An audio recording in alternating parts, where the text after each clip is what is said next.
The Republican National Convention starts. VP pick Sarah Palin's problems are plastered across the headlines. Does it make her a victim of media bias, or is the media her target? Next on Global Pulse. Today on Global Pulse, we look at how these broadcasters are covering Sarah Palin. I will be honored to accept your nomination for Vice President of the United States. Before John McCain announced his vice presidential pick, few people knew who Alaska governor and hockey mom Sarah Palin was.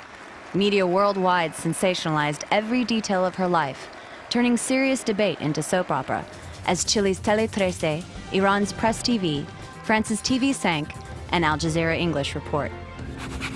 Along the way, she earned a reputation for getting what she wants, by ruthlessly dealing with anyone who dares to take her on.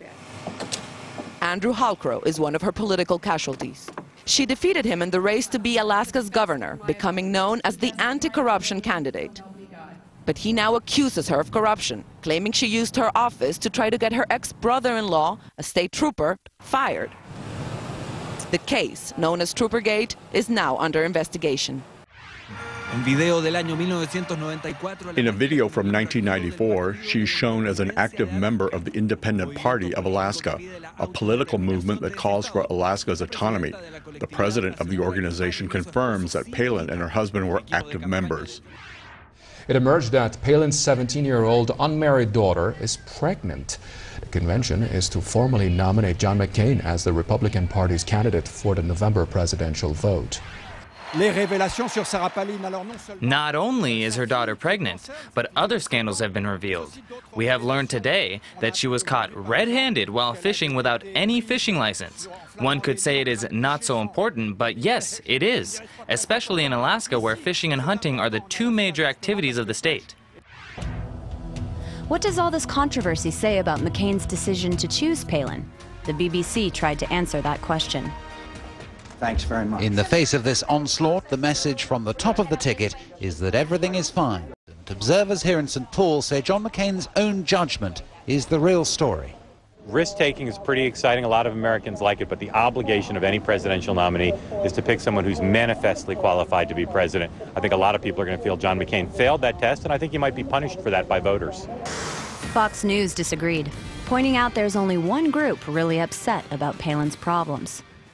So if the Obama campaign isn't making an issue of this, and evangelicals are not making an issue of this, who is? It appears to be the media, starved for news in advance of Palin's speech to the convention.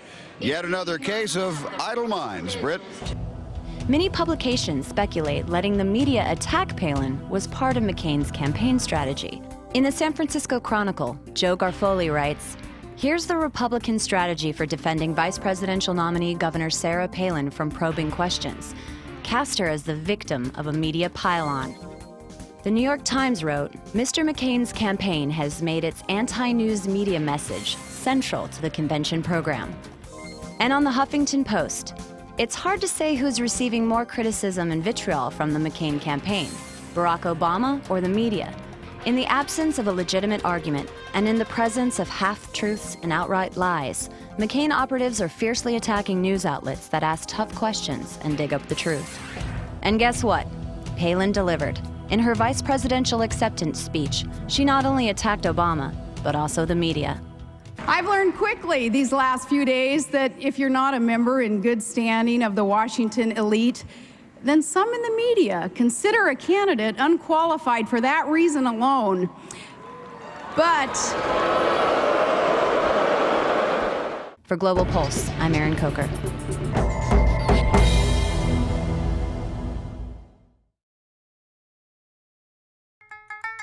This program is brought to you by Link TV for educational and non-commercial use only.